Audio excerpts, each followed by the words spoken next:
Remote কর্মীদের জন্য এবার থাইল্যান্ড চালু করেছে ডেস্টিনেশন থাইল্যান্ড ভিসা ডিটিভি। এটি শুধু সংযুক্ত আরব আমিরাতেই নয়, বরং বাংলাদেশ সহ বিশ্বের বহু দেশের ডিজিটাল নোম্যাডদের আকৃষ্ট করছে। 5 বছর মেয়াদি এই ভিসায় একটানা 180 দিন থাইল্যান্ডে অবস্থান করা যাবে। শুধু তাই নয়, এটি আবার আরেক দফা নবায়নযোগ্য, বিশেষ করে যারা রিমোট কাজের পাশাপাশি সাংস্কৃতিক অভিজ্ঞতা উপভোগ করতে চান তাদের জন্য এটি একটি নতুন সম্ভাবনা।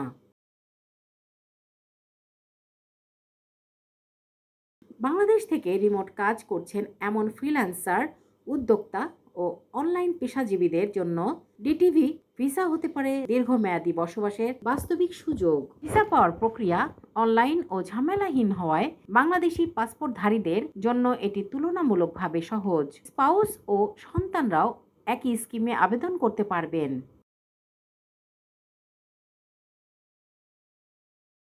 এবার তাহলে চলুন থাইল্যান্ডের আকর্ষণীয় দিকগুলো কি তা জেনে নেই। ব্যয়বহুল শহরের তুলনায় থাইল্যান্ডের জীবনযাত্রার খরচ কম।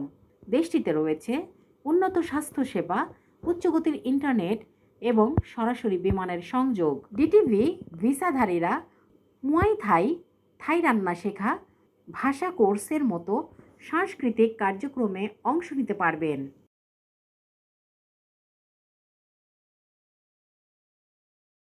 বিশ্বজুড়ে নোম্যাড ভিসার প্রতিযোগিতা শুধু বাড়ছেই। থাইল্যান্ডের ডিটিভি ছাড়াও মালয়েশিয়া, সাইপ্রাস, দক্ষিণ কোরিয়া ও সংযুক্ত আরব আমিরাত নোম্যাড ভিসার অফার করছে। তবে থাইল্যান্ডের দীর্ঘমেয়াদ, সাশ্রয়ী জীবনযাত্রা এবং সাংস্কৃতিক বৈচিত্র্যের কারণে এটি দ্রুত জনপ্রিয়তা পাচ্ছে।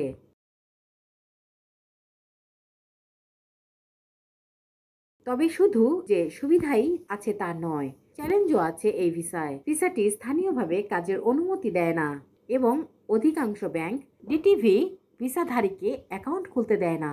তবুও ভিসা সংক্রান্ত এজেন্সির সহায়তায় আবেদন প্রক্রিয়া সহজতর করা যায়।